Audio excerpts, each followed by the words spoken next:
Hello, my beautiful friends. It is Miss Fushi, and we are back with Skyrim Stories. I have a little bit of a strange setup this time. I don't know if you can tell, but I'm trying something a little bit different. So, we're gonna see if it works and if I like it.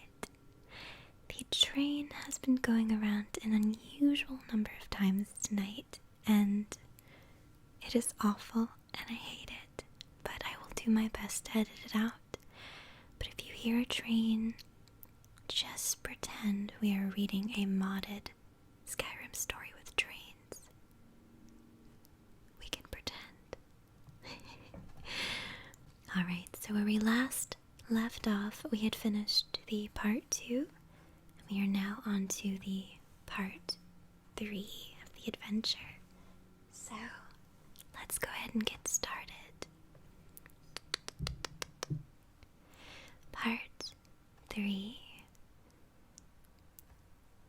The first volume of this series told in brief the story of the succession of the first 8 emperors of the Septim dynasty, from Tiber I to Kintyre II. The second volume described the War of the Red Diamond and the 6 emperors that followed its aftermath, from Uriel III to Cassander I. At the end of that volume, it was described how the Emperor Cassander's half-brother, Uriel, assumed the throne of the Empire of Tamriel. It will be recalled that Uriel was not a septim by birth. His mother, though she reigned as empress for many years, was a dark elf married to a true septim emperor. Pelagius III, Uriel's father, was actually Cataria I's consort after Pelagius's death, a Breton nobleman named Calaver Larey. Before taking the throne of empire, Cassander I had ruled the kingdom of Wayrest, but poor health had forced him to retire. Cassander had no children, so he legally adopted his half-brother Uriel and abdicated the kingdom. 7 years later, Cassander inherited the empire at the death of his mother. 3 years after that, Uriel once again found himself the recipient of Cassander's inheritance. Uriel's reign was a long and difficult one. Despite being a legally adopted member of the Septim family, and despite the Larey family's high position, indeed they were distant cousins of the Septims, few of the elder council could be persuaded to accept him fully as a blood descendant of Tiber. The council had assumed much responsibility during Cataria I's long reign, and Cassander I's short one, and a strong-willed alien monarch like Uriel found it impossible to command their unswerving fealty. Time and time again, the council and emperor were at odds, and time and again the council won the battles. Since the days of Pelagius II, the elder council had consisted of the wealthiest men and women in the empire, and the power they wielded was conclusive. The council's last victory over Uriel was posthumous. Andorak, Uriel's son, was disinherited by vote of council, and the council more closely related to the original septim line was proclaimed Sepphoris II in 3E 247. For the first 9 years of Sepphoris II's reign, those loyal to Andorak battled the imperial forces, in an act that the sage Arentine called Tiber Septim's heart beating no more, the council granted Andorak the high rock kingdom of Shornhelm to end the war, and Andorak's descendants still rule there. By and large, Sepphoris II had foes that demanded more of his attention than Andorak. From out of a Cimmerian nightmare, in the words of Arentine, a man who called himself the Cameron usurper led an armor of Daedra and undead warriors on a rampage through Valewood, conquering kingdom after kingdom. Few could resist his onslaughts, and his month turned a bloody month in the year 3E249. Even fewer tried. Sepphoris II sent more and more mercenaries into Hammerfell to stop the usurper's northward march, but they were bribed or slaughtered and raised as undead. The story of the Cameron usurper deserves a book of its own. It's recommended that the reader find Pollux Iltes, The Fall of the Usurper, for more detail. In short, however, the destruction of the forces of the usurper had little to do with the efforts of the emperor. The result was a great regional victory and an increase in hostility toward the seemingly ineffectuous empire. Uriel, Sepphoris II's son and successor, swiveled opinion back toward the latent power of the empire, turning the attention of Tamriel away from the internal strife. Uriel embarked on a series of invasions beginning almost from the moment he took the throne in 3E268. Uriel conquered Roscrea in 271, Cathnaque in 276, Neslia in 279, and Esroniet in 284. In 3E288 he embarked on his most ambitious enterprise, the invasion of the continent kingdom of Akavir. This ultimately proved a failure, for 2 years later Uriel was killed in Akavir on the battlefield of Eonath.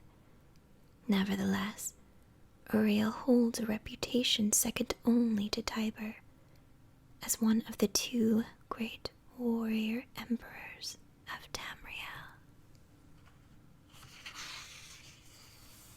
Beautiful. Alright guys, and here we have a map. I'm gonna move my microphone a little bit. There we go, perfect. Make sure I'm not in the way of the other camera. So here we have a map. The Red Ring Road. The red ring reminds me of the red circle from John Wick, but I'm getting distracted. So let's go ahead and move on to book 4.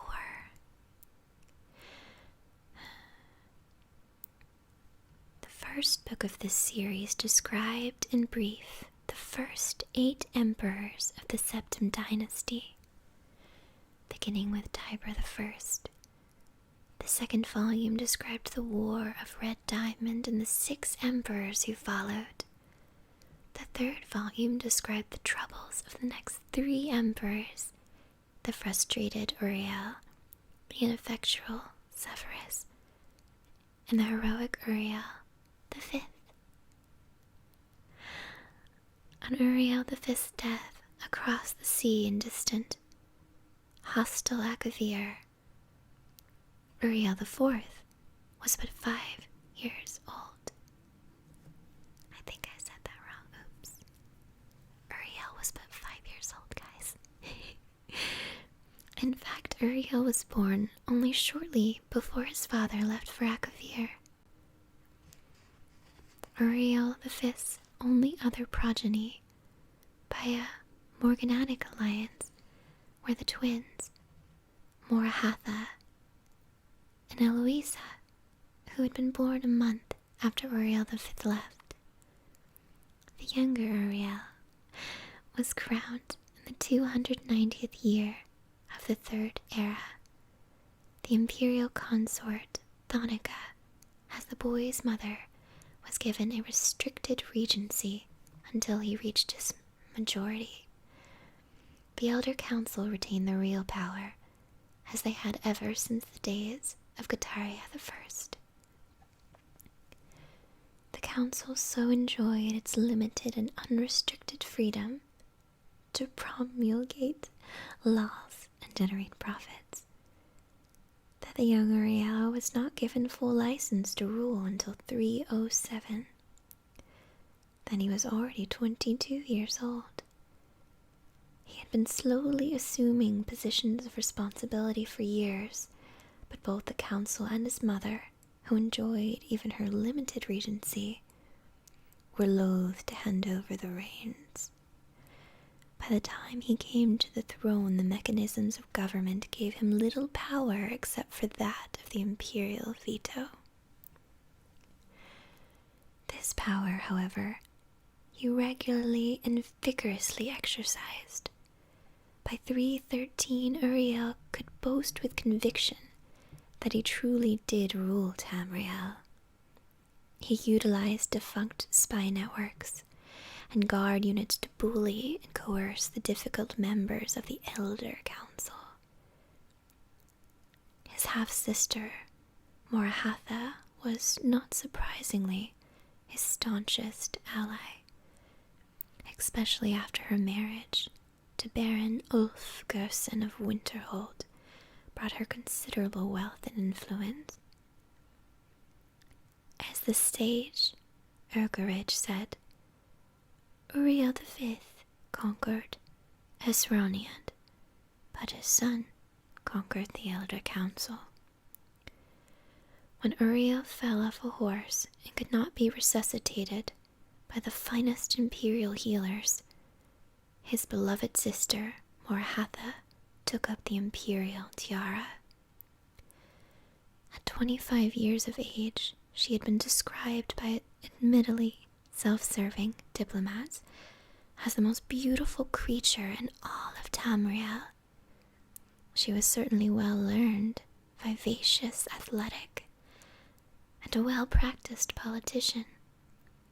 She brought the Arch-Magister of Skyrim to the imperial city and created the second imperial battle mage since the days of Tiber Septim.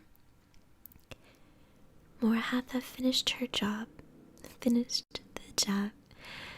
her brother had begun, and made the imperial province a true government under the Empress and later the Emperor. Outside the imperial province, however, the empire had been slowly disintegrating.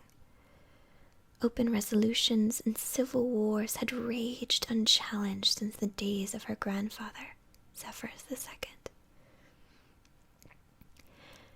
Carefully coordinating her counterattacks, Morahatha slowly claimed back her rebellious vassals, always avoiding overextending herself.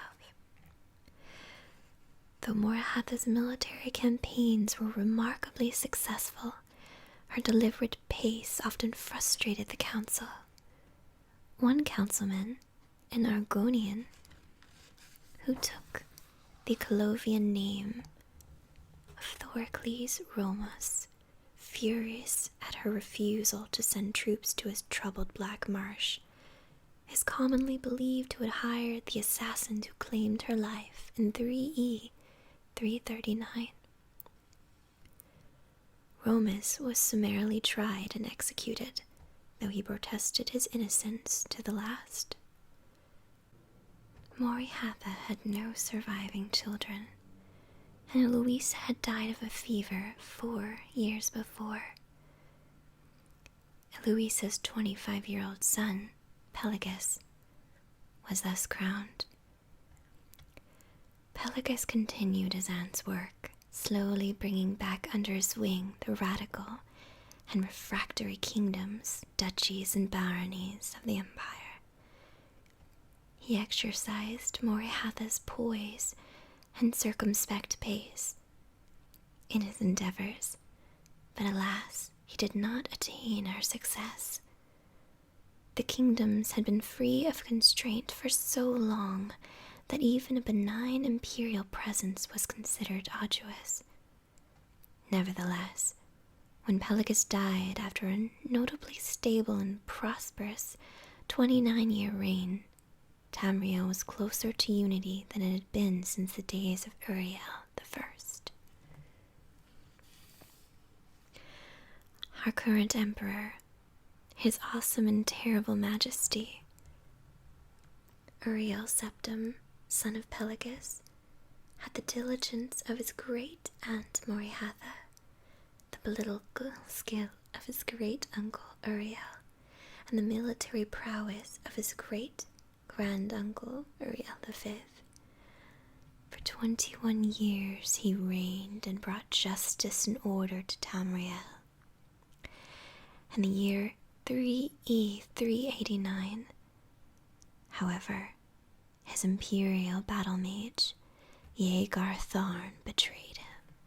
That's such a cool name, Yeagar Tharn. Uriel was imprisoned in a dimension of Tharn's creation, and Tharn used his sorcery of illusion to assume the Emperor's aspect. For the next 10 years, Tharn abused imperial privilege, but did not continue Uriel's schedule of reconquest.